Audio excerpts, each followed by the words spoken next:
I'm Graham Cornwell. I'm the Assistant Dean for Research at the Elliott School of International Affairs at the George Washington University. This is just how it's going to work today. We'll have about 30 minutes of conversation at the beginning between Rolly, our speaker, and myself, and then we will open the floor to you to post questions in the chat, and I'll kind of moderate the conversation and post those questions. So conversation at the beginning, and then we'll shift to your questions at the end. We are recording, and we will share this in the Elliott School of International Affairs Research Facebook group. That's ESIA Research, which you can find on Facebook. And you can submit questions directly to Diane Sang. You can find her in the Q&A box rather than through the chat box. So if you have questions, look for Diane Sang and submit in Q&A. Okay. All right. Without further ado, I'll introduce our speaker. Dr. Rolly Lal is an associate professor at the Elliott School of International Affairs, where she teaches graduate courses on transnational security, foreign policy, and international political economy. Her research focuses on organized crime, terrorism, religious extremism, energy, China, South Asia, and other areas. She has previously served at the U.S. Department of Defense's Asia Pacific Center for Security Studies, the Blerick Leuven Ghent Management School in Belgium, and at RAND. She received both her PhD in International Relations and her MA in Strategic Studies and International Economics from the Johns Hopkins University School of Advanced International Studies, our neighbors in DC. And with that, I'll sort of turn it over to Rolly, and we can start the conversation. Rolly, welcome, and thank you so much for sharing your work today. All right. Well, thanks for having me. I'm glad we're having this conversation now. Do you want me to just start off with general thoughts, or do you have a question that you want to start off with? Well, I mean, I guess I was planning to start with a question, if that's okay. Yeah, that's great. I'm kind of per the connections you're making in the title of the talk, COVID-19, Black Lives Matter, and the Undoing of Human Rights and Counterterrorism. I mean, can you draw sort of a basic connection between the Trump administration's response to COVID and human rights? Like, how are these perhaps disparate areas connected? Okay, so I know it doesn't seem that obvious right at the outset, but when you see how the Trump administration has responded to COVID and how it progressed, then it becomes much more clear. In particular, when the pandemic first hit the US, you could see we actually had a lot of national unity, including the White House. We had a lot of unity that, okay, everyone's together in this, you got people singing songs and saying, okay, we got to get this protective equipment. But it was after April 7th that we see that reports are showing Blacks are disproportionately impacted. Minorities are disproportionately impacted by this disease. And this was, of course, due to a lot of factors, including pre-existing conditions like diabetes and blood pressure, and also the fact that you have Blacks living in high population density areas and having jobs that can't go remote. So there are a lot of factors that made it that Blacks were disproportionate to whites being killed by this pandemic. But having said that, as soon as this became well known, the Trump administration stopped. So April 27th, you see that the virus briefings end, and he basically says everything is better and refocuses the entire message onto the economy. He also makes a point of not wearing a mask and mocking people that did. And to a large extent, it's unstated, but some people actually did blatantly state that the right-wing supporters of Trump did not want to restrict their personal freedoms just because non-whites were dying. But it became very, very clear in terms of policy when you see the reaction to the meat processing plants closures. So when we see in April that meat processing plants are being hit very heavily, and in particular, all the workers who are Black and heavily immigrants and Latin workers being hit by the pandemic, we see that Trump decides to threatened to use the Defense Production Act to keep the plants open. So that's April 28th, right after he decides we don't have briefings anymore. He says, you know what, we don't need briefings, and we're going to keep the meat packing plants open, which means that the workers have to go back in cramped conditions without social distancing. And if they decide they're sick or can't come to work for whatever reason, they don't get labor protection. So they don't get the unemployment benefits, and they cannot, of course, take any legal action against their companies. So what the Trump administration did was protect the corporations against the pandemic while not at all protecting the overwhelmingly, I believe it's something like 87% of the workforce that was affected by the pandemic in the meatpacking industry were, you know, blacks, browns, immigrants. So you see this use of labor, lack of labor as a weapon, basically, and in another country would say it's a basic human rights abuse. So, I mean, I'm curious. I mean, do you? I think some people might say that the briefings were not necessarily providing a lot of comfort anyway. That, you know, that they were sometimes scattered or providing information that wasn't accurate or certainly was incomplete or not founded in fact. I mean, how do we kind of draw that conclusion that we pulled back from this sort of public briefing, public support, I mean, rather public facing support for, you know, wearing PPE and social distancing measures in connection with this sort of disproportionate effect on I would say that, you know, he could have decided that his incompetent briefings where he decided to sort of say, well, maybe we should be, I don't know, inhaling cleansers or something like that. You know, that was obviously ineffective, but he could have put, you know, health officials, CDC, you know, Dr. Fauci. He could have had them do the briefings to show that the White House still maintains this as a priority, that public health is a priority, and this is an issue that is a problem that we need to deal with. But by simply saying, no, we're not having any more briefings, and in fact, nobody's going to give a briefing. And he also did say that, no, it's not really much of a problem. And you have to remember, at around that time in April, the death rate for white Americans was only about 5, and for blacks, it was around 14 at the time.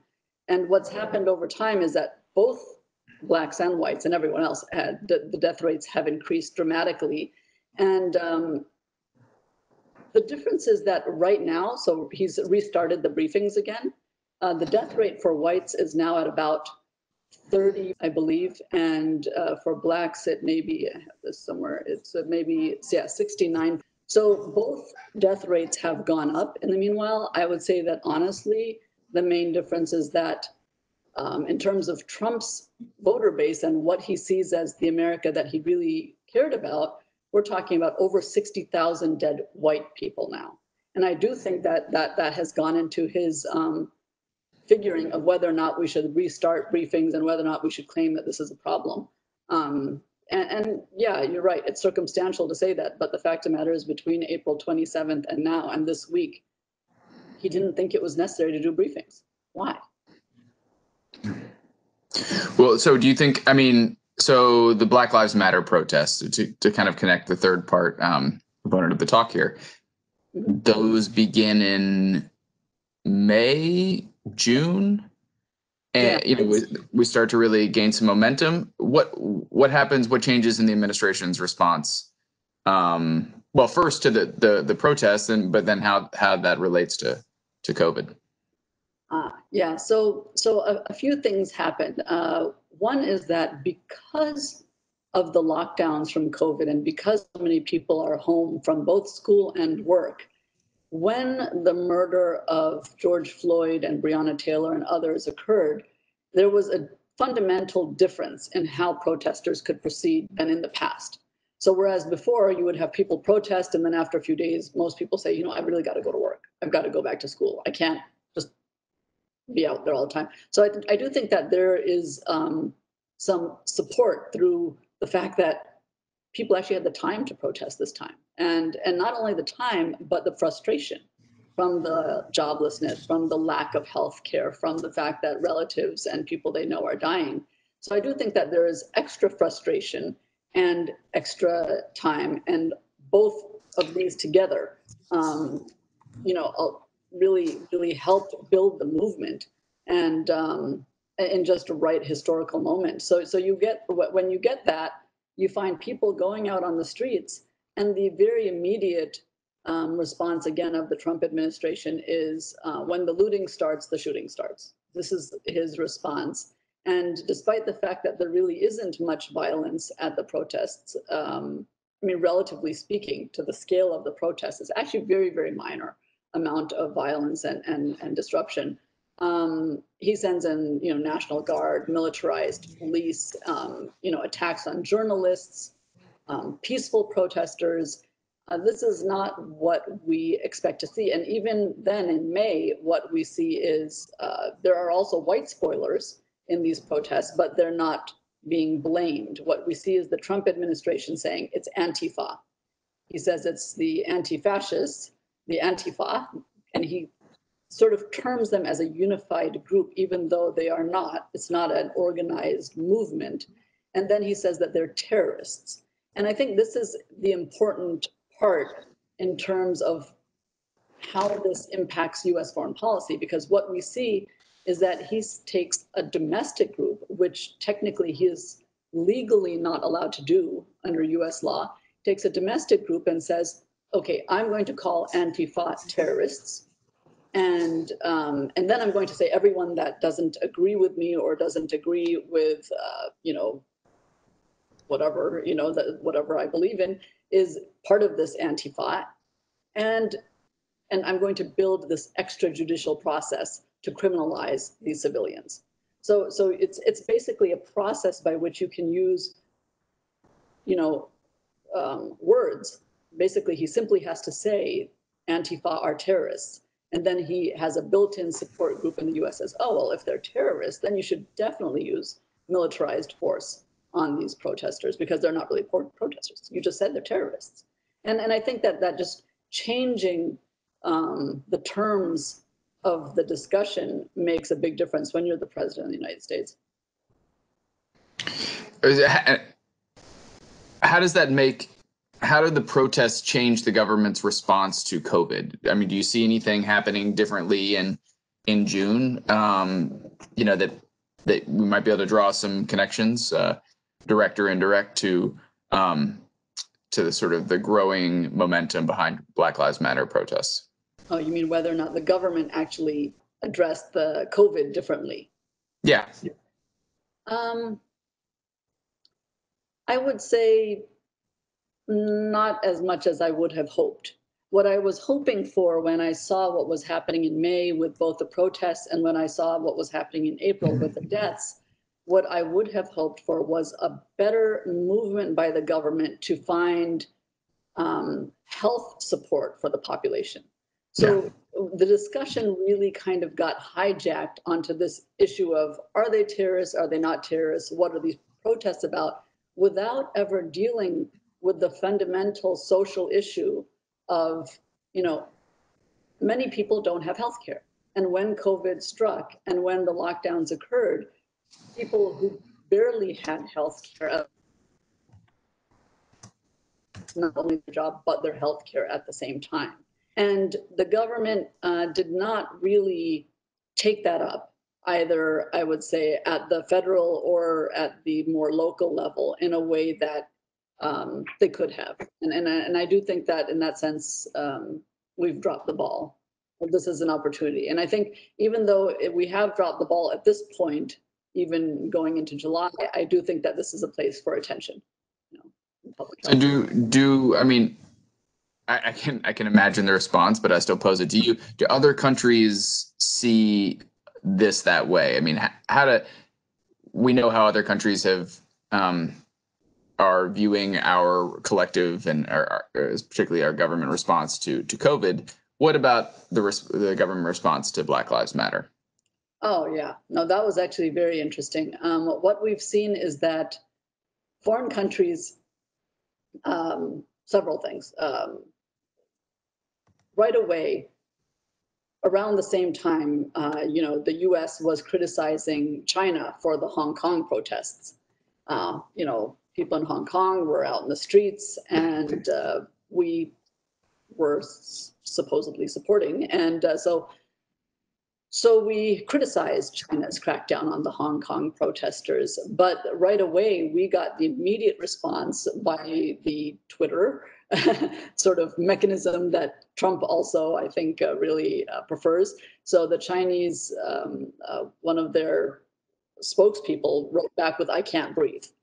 So basically saying, how dare you criticize our Hong Kong reaction when you just kneel on people and kill them? So there was that part, but also what we see with regard to China is that the rise of a conspiracy theory in China that we don't actually care about human rights, but we are only criticizing China's human rights as a political motive. We're trying to suppress Chinese companies. We are trying to dominate China.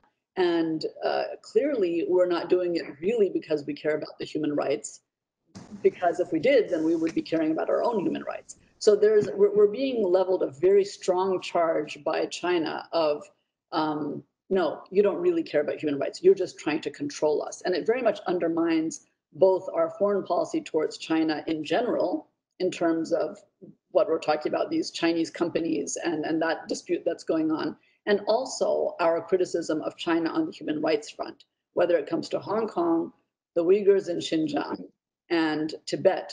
In fact, we even have, of course, Bolton said in his book about Trump that Trump said directly to Xi that he should repress the Uyghurs and he should build the camps. And so even though more recently now Trump is saying, no, we need to crack down on it. But it does seem that in the past he has been much more in favor of cracking down. Then you have other countries like Iran and Russia, both also criticizing, in the sense that Iran is basically saying that EU and the US only criticize them and other Eastern countries, but we don't look at Western countries' human rights abuses. And they again are pointing to our protests and our crackdowns. And Russia is a very interesting case, because Russia during most of the protests has been showing clips and talking about this in Russia along the lines of, hey, look, this type of chaos that they're getting in America, this is why you really need to crack down. So they're using it more as an excuse to, we need to avoid this kind of chaos that they have in America. So we need to use more militarized police. And what's interesting about that is that in Portland, when these protests, when you have this very severe crackdown now in Portland, where of course you have these federal forces without names and unlabeled cars and stuffing people off the streets into cars. Well, in Portland, they also managed to beat some Russian journalists. And what happened as a result of that was just a few days ago. And as a result of that, the Russian ambassador actually took that up with the State Department and said, this is not acceptable. Our journalists were just there covering the Portland protests, and they, showed their identity as journalists, and yet they were beaten and their equipment was destroyed. And the Russians are now criticizing us and saying, well, you guys are now leading one of the leaders in the world of brutality on journalists. And it's very absurd, as you can imagine, to be receiving this criticism from the Russians. Yeah. So it's not something that we would have expected this year. So, I mean, what's the effect of that kind of dissonance between,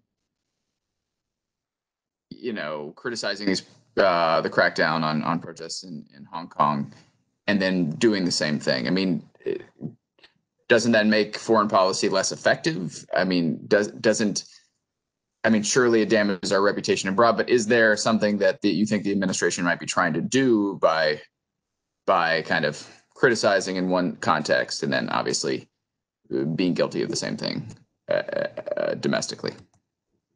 I mean, I would say that I don't think that the administration is thinking very hard about it. I would say that I think that if they were thinking in terms of being consistent, then we wouldn't be at this place in history right now. So I do think that they're kind of doing, we're actually pulling a China, basically. China consistently does this. They say, okay, we're cracking down in Hong Kong, we're cracking down in Xinjiang, but we're going to do some good things abroad, and we're going to do other things. We're going to do development projects abroad, and so don't anybody criticize us at home. We're doing good things abroad somewhere. And I think that the US is now attempting to take this same type of rhetoric that, do as we say, not as we do. And I think that's a dangerous ground to be on for a country that claims to be both a democracy and a leader in human rights, and a country that, with international organizations and other democracies, is trying to push for expansion of human rights and democratic norms across the world. So if we plan to do this in an effective way in the future, it's really important that we start to, look inside, just say that we're wrong. It's okay. The leadership of a country can say, we were wrong. We're looking inside and we're going to fix this. And if the White House can't do it, which right now I don't believe it's able to at this moment, that does not absolve the states, Congress, and localities from taking up the mantle. So I do think that, the states, the governors, the mayors, and also Congress people have the opportunity to speak up and say, we don't agree with this. We do support workers' rights, for example, when it comes to COVID. We do support health rights for individuals. I mean, these are all related to race issues in this country. It's not simply about police brutality. That is one part of it. But if we can manage to get state, local, and national government representatives to say, we're going to take this problem seriously, then we can both deal with the protests, because we're starting to deal with some of the root causes of what the protests are about. So I do think that, yeah, we have avenues. It's not like it's dead in the water. Yeah. Do you see other, human rights movements? I mean, I can think of a couple myself, but maybe ones that we are not familiar with, looking to Black Lives Matter and some of their momentum, some of the broader base of support they've been able to build up in the past few months than say they had a year ago, as an example, as a model of how to make claims for human rights in their own countries. Absolutely. I think, that's a great thing to bring up. The fact of the matter is, protests in the US have in many ways been the leadership that we're lacking in the White House. So the protests have shown that this is something to stand up for. And we see protests coming up in London, Seoul, Paris, Australia, Nairobi, everywhere. There's been protests all around the world, whether for anti-colonialism, whether for race, whether for class. In India, we see the rise of protests against the caste system. So we've seen a lot of movements that have been inspired by our movement. And I think that's really fantastic. And I just do think that all of the movements have to make sure that they know what their agendas are. And I think that it was useful, for example, in Portland, they went and made a list of maybe all demands in all cities and countries will be met, but it's very important that protesters don't just have a chaotic, disparate protest, which is saying, well, we hate it, nobody knows how to fix it, because then you don't have a better situation after the fact. So I think as long as, there is a dialogue and governments can learn from these protests, that's the main thing. They have to learn. I mean, how do you see COVID changing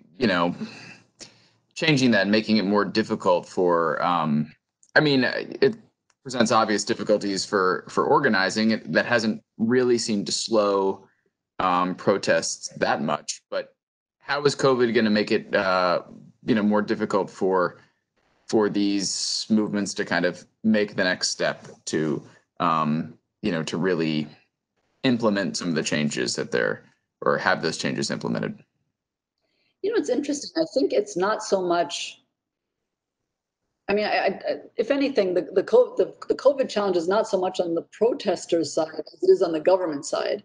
The effect of COVID has been by shutting down so many government offices and NGO offices and everyone being at home.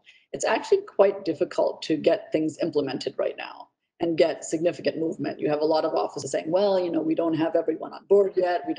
We're not meeting on this for a while. So there's a lot of balls being kicked down the road. So I think that if anything, the change is going to be slowed down by government offices during this. Having said that, the protesters themselves, I mean, their meeting, I think that their challenge is less around COVID and more about their ability to mobilize in a way that isn't, you have debates inside any protest. What are we doing? Someone wants to break something. Most people don't, and then even with people who are peacefully protesting, you have, do we want to completely defund the police? Do we want to reform the police? Do we want to, work on healthcare, housing? There are so many issues, and I think the main challenge that the protesters are going to have is not so much COVID related as organization related, because they aren't an organized movement necessarily. We do have Black Lives Matter as an umbrella, but all protesters aren't under that. They believe in it, but it is not, fully. And it's okay that everyone doesn't agree. It's just that conversation needs. And I actually think in some ways COVID is helpful in the sense that we're all online now. So there are abilities, I would say now, than that people wouldn't have thought of a year ago, where protesters around the U.S. can get online and have these discussions. And I'm hoping that will happen more, so that agendas for change can be solidified and put forth to government offices and say, okay, this is the agenda, let's do something about it.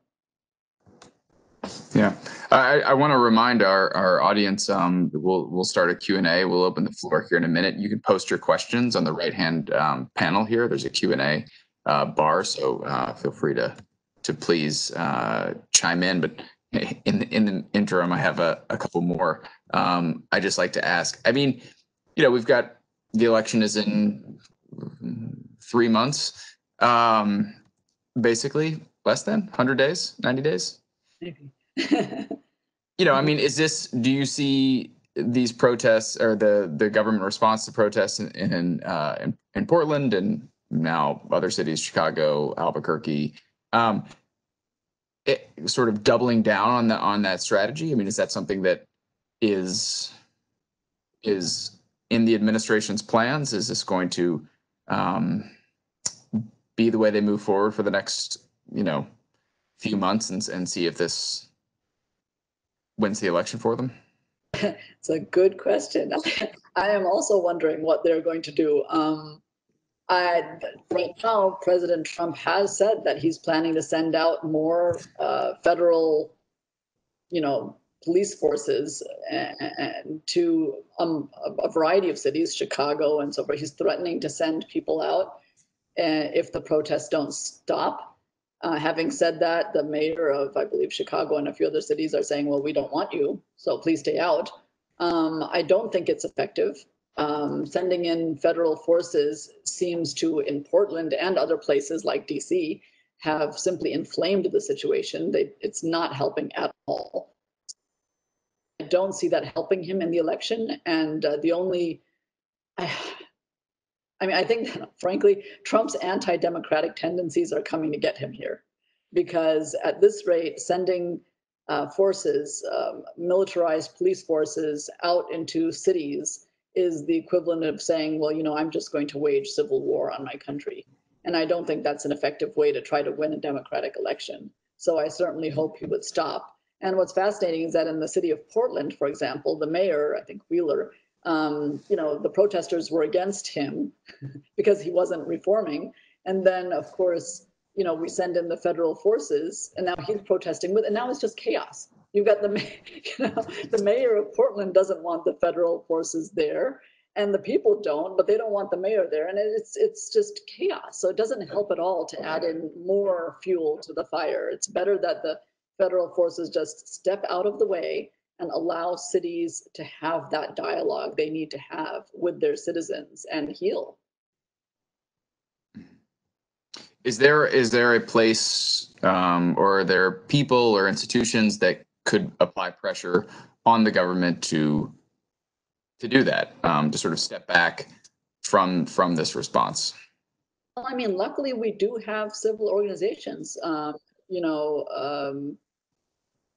ACLU, you know, I'm glad to hear that these organizations are standing up, and even governors, you know, you've got so organizations like ACLU, but also the Attorney General of the state of Oregon says they're taking up a lawsuit against the federal, you know, these agencies for sending in troops.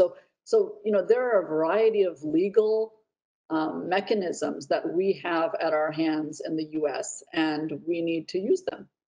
We need to take this up with the courts, and that's why we have them. So I'm looking forward to seeing, you know, legal disputes on the use of force against civilians in this country. And, and even in terms of the meat packers and the labor problems, which, you know, I know people don't see that as clearly because it's not a protest. It's people just inside companies dying and being sick. But, you know, abuse of labor and abuse of your workers is actually human rights abuses. And we were not happy when China years ago was abusing labor to make Nike sneakers. Why would we be willing to support that same type of abuse of labor in the United States? You know, so we need to think very hard about what domestic policies and what foreign policies we support, and are these harmonized? And what does it mean if they are not?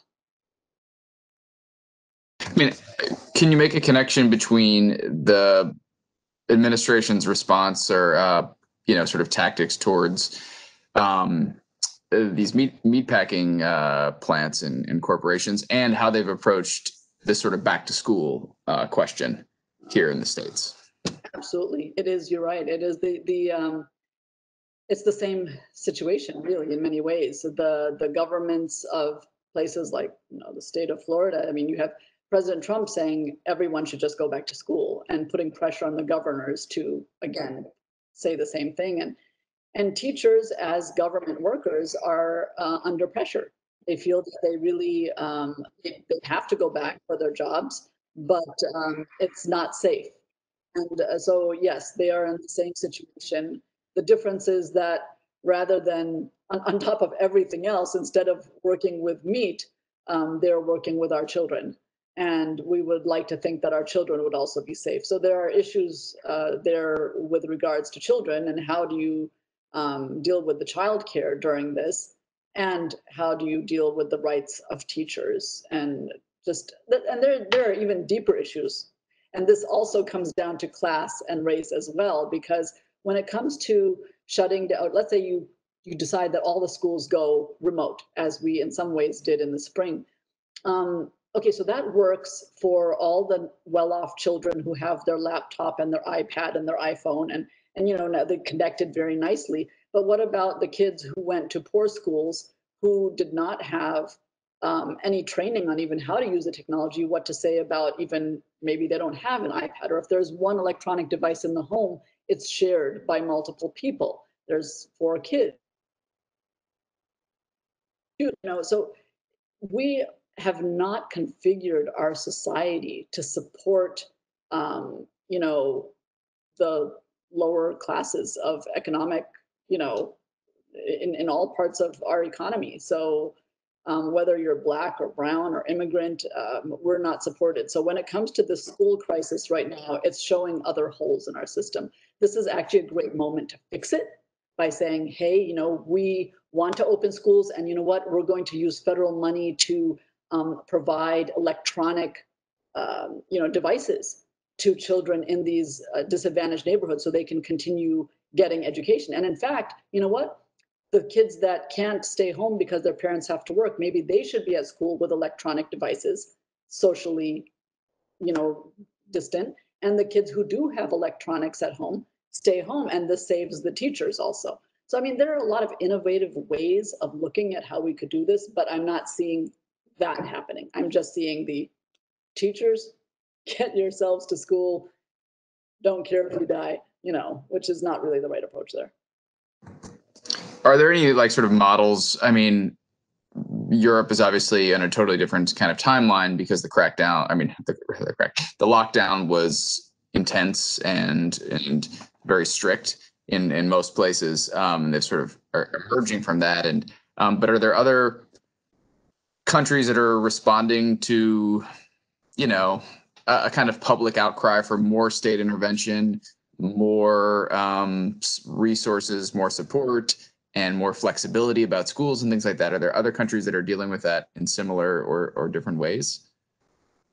I mean, just my general impression is that countries like South Korea definitely handle this much better. And as a result, they're able to function a lot better at this point. Obviously, New Zealand, some of the countries that were able to get their caseload much better under control. The fact of the matter is, as long as we have the pandemic running through the population at this rate, it's very difficult to open up in a very serious way without endangering more people. And the fact that the federal government did not emphasize the use of, well, it's not the federal government, it's just Trump. Okay, the fact that President Trump did not emphasize the use of masks and social distancing at a time when it's really needed is really the issue, we will eventually have to open up. We will eventually have to do many of these things. The question is, how do we do it safely? And is the government helping support the move in that direction? Mm-hmm. Okay, I'm going to actually turn to some audience questions now. I've had a few come in here. First off, significant changes in dynamics between COVID and Black Lives Matter that we might observe if this weren't an election year? I guess. I understand that. Sorry. Yeah. I think we're asking, how have the dynamics of COVID and Black Lives Matter been impacted or shaped because we have this, Trump's up for re-election this year? Got it. Okay. Yeah, I do think that the election has served as a kind of a turbo tool. So whereas I think that in a non-election year, there would be a little more time for people to behave in a rational manner, I think that there has been a lot of rushing around, especially with regards to COVID. So I think that early on, one of the big missteps of both state and federal government was in saying it's not really a problem, because they really wanted to open up so badly to get the economy going before the elections. And so I think that that was a really big impetus that was very dangerous. So I think that that's, in terms of elections, the response to COVID. But in terms of the protests, I would say that, again, the government had a hasty approach because of the elections. I think that President Trump wanted to show a strong response, an end to the protest, so that law and order president, and he wants to show that in advance of the elections. And that is part of the reason for the very harsh crackdown. And it's just that, yeah, Trump is not a very long-term thinker. He's a short-term thinker. So he's thinking, presidential polls, if I crack down, I'll get more support on all these fires. They're muted there. Okay, a second question. In your opinion, what do you think presidential candidate Joe Biden could do to provide a beacon of hope or even leadership that could steer the nation in a more positive direction in regards to these issues? By that, I take it to mean COVID and Black Lives Matter. Yeah, well, I do think that Biden the question is, let's see, as a candidate, oh, this is from Nika. Hi, Nika. So if this came as, if he's a candidate, he can help move the debate in the direction of, solutions. Now, if he were actually able to win the election, which, is very possible at this time because of the poor way that this country's going, I do think that he could take those steps, both in terms of reforming police or, rejiggering how exactly we do law enforcement, let's say, and then dealing with healthcare. This is a big one because the fact of the matter is, as long as people do not have healthcare that is not tied to their employment, you need to have some type of healthcare. This pandemic is going to bring the country to its knees because you will have bankrupted by the costs of healthcare, which was already happening, but now it's going to happen more. So I do think that Biden can make great steps by saying, look, this is what's happened. We need the impetus now. We need to move forward on healthcare. We need to move forward on police. We need to move on all of these issues and say, you know what, and I think that he can also start maybe a national discussion on what else do we need to do? How do we build home ownership again in this country so that rent isn't as big of a problem? How do we get back to some of the ideals of what life in America was decades ago and what we're seeing now as this huge income disparity that is not serving everybody anymore? So I think that he has a lot of opportunity to be a beacon of hope. Great, thank you. Okay, another question here. Do you see a connection between school opening and election tactics, such as this pressure against mail-in voting? School opening and mail-in voting.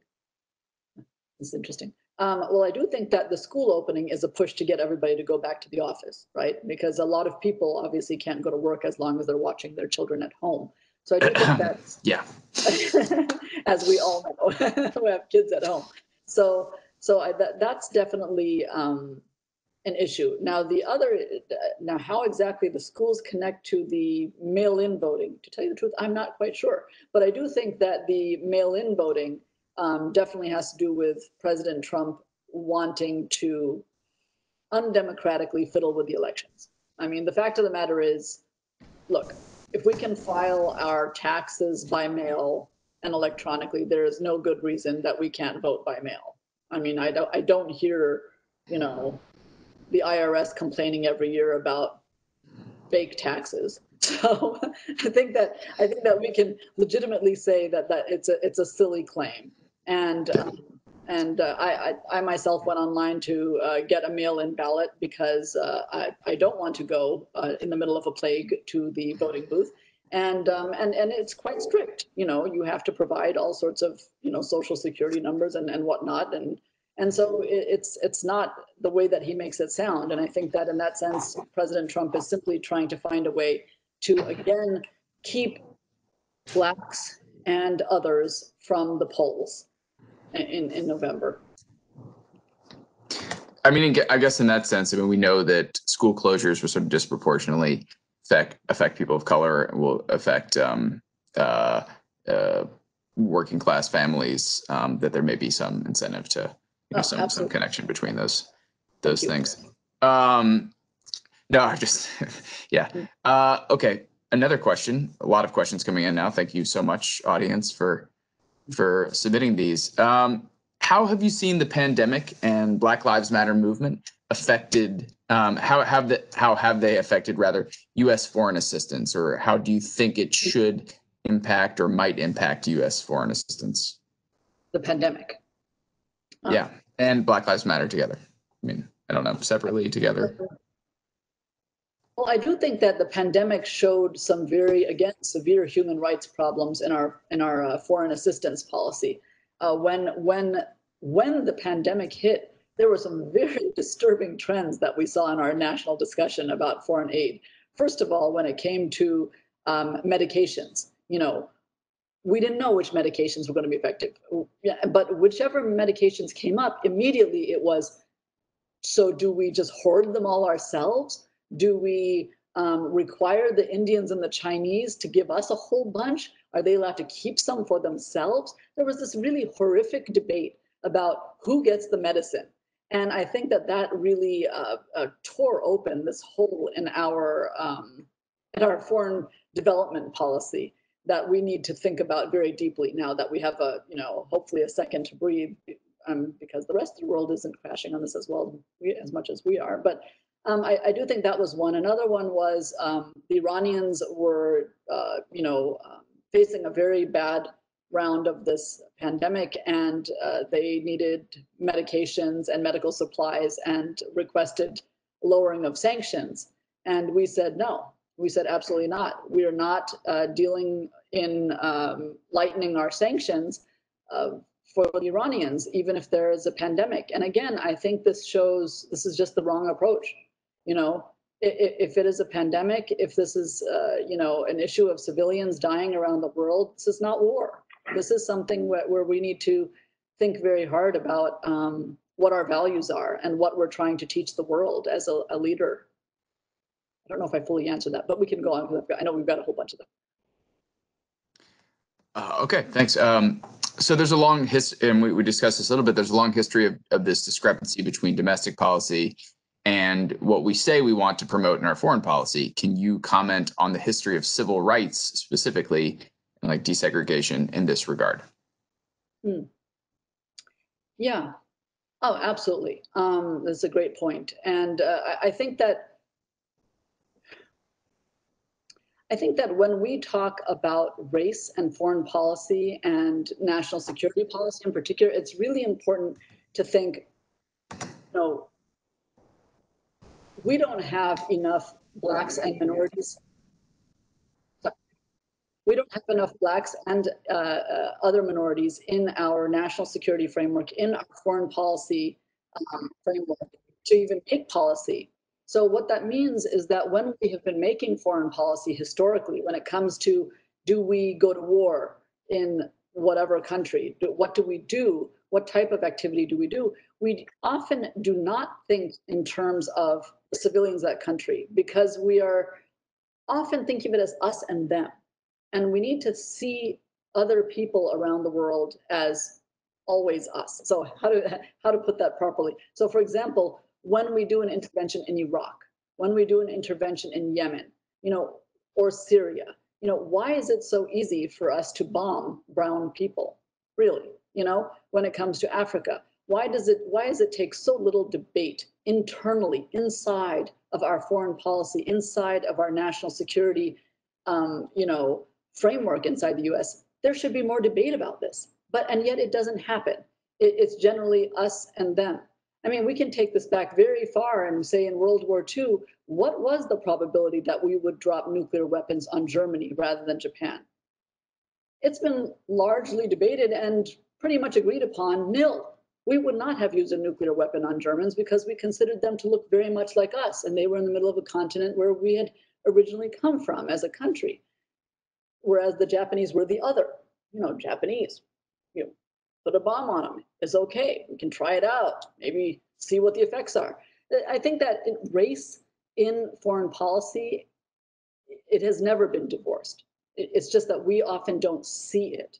And we need to have, we need to have minorities. We need to have women. We need to have Black people in our decision-making apparatus so that we can have discussion on these issues and say, you know what, those are people. Those are people, those are women and children, those are brown people, but they are people, and their lives matter. And I think that Black Lives Matter is standing for that. And we need to think that. Great. Another audience question here. Do you think the federal law enforcement measures we've seen recently in Portland and elsewhere are simply a continuation of militarized counterterrorism tactics that have been used by DHS in the post 9/11 era, or are we looking at something significantly different? I do think that they are based on codes that DHS set up in the post 9/11 era. So they are what they're using in terms of their rationale is counterterrorism policy that was established for post 9/11. Now, having said that, I do think that it's not just a continuation. I think that that's an excuse, and they have expanded the. You can say this is the law or this is a code, and then expand its use to a level at which is not legal anymore. So obviously, these people on the streets are not terrorists, so it's not legal. It's absolutely not legal because they're not terrorists. So you can't use counterterrorism codes on people that are not terrorists. On top of that, you even have video in Portland of people who are literally standing in the middle of the street, and you see some, camouflaged guy run up and grab them and stuff them in an unmarked car. Obviously, they are not damaging federal property. The codes that DHS is probably alluding to, which I'm aware of, are talking about terrorists damaging federal property. Well, I'm not seeing that in Portland. The worst thing that we've seen in Portland is damage to a police union building. And yeah, no, and that's not what everyone that's being picked up is being picked up for. So I do think this is a significant abuse of militarized police power. If we moving on to questions because they're coming and we're low on time, so I'm just going to move on. If Biden wins, do you think there will be serious reforms to HHS and DHS given their failures and challenges placed on them during COVID and the Black Lives Matter protests? I think so. I think that these codes are going to be changed, and I don't think this is going to be allowed anymore.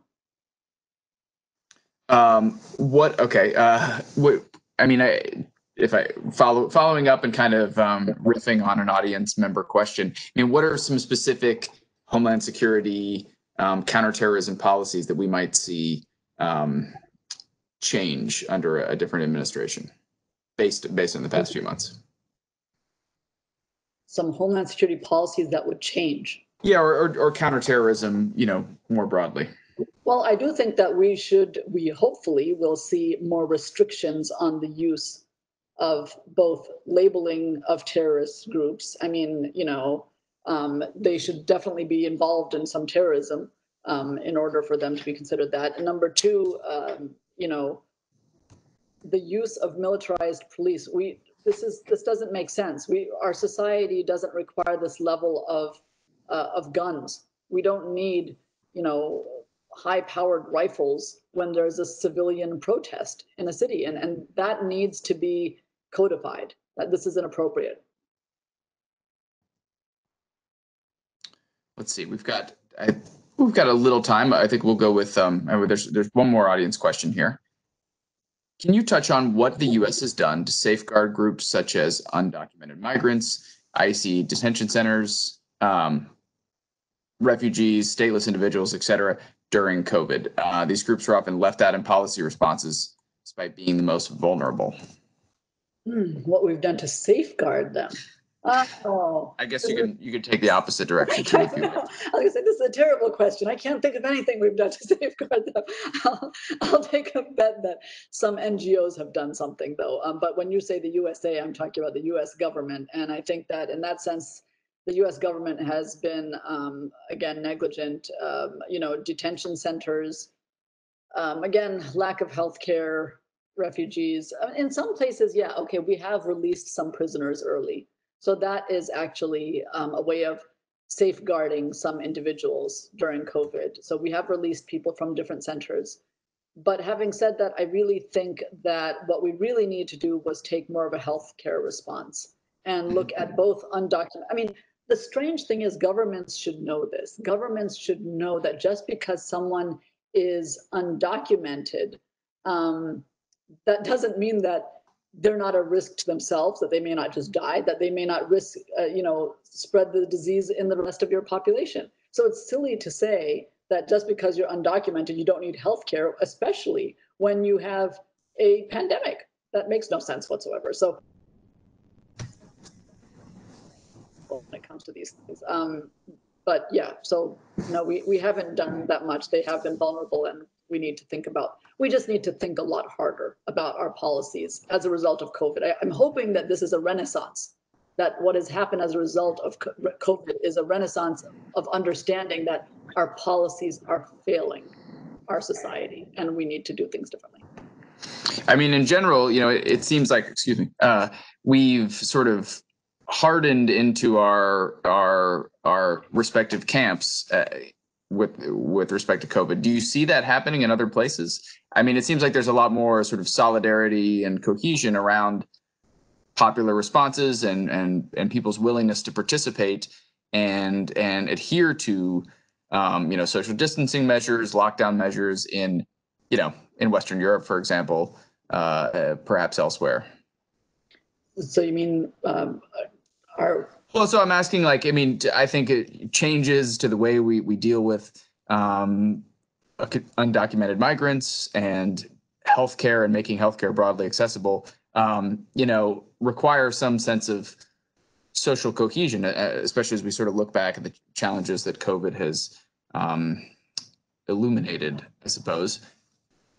But we see more social cohesion in other places. I mean, and whereas we're kind of hardening into our camps, I mean, are other countries responding in ways that, sort of that demonstrate some lessons learned from COVID and some, sort of social challenges? Interesting. It's an interesting question because I haven't looked at the Western Europeans' response to COVID in that way, primarily because many of these countries tend to have national health care.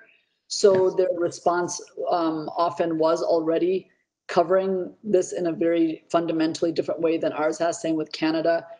They don't separate out people as much by, health insured and not insured by, your background. So in that sense, I think our main learning is, I do think that our leaders have an opportunity here. Our leaders have an opportunity to say, you know what, we are one country.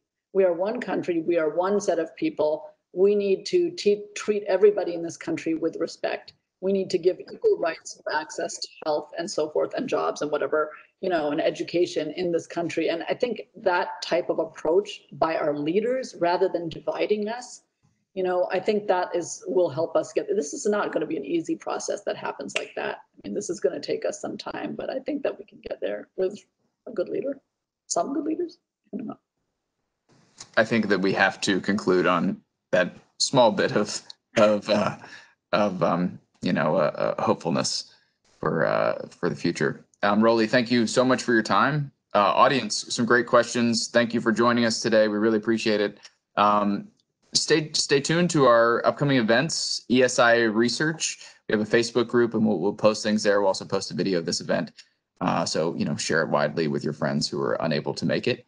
And we look forward to seeing you in person sometime, but in the meantime, virtually through some of our events. And really a virtual round of applause. Thank you. No, thank you. Thanks a lot, Graham. Thanks, Simon. Thanks, everybody. Great questions. It was really fun.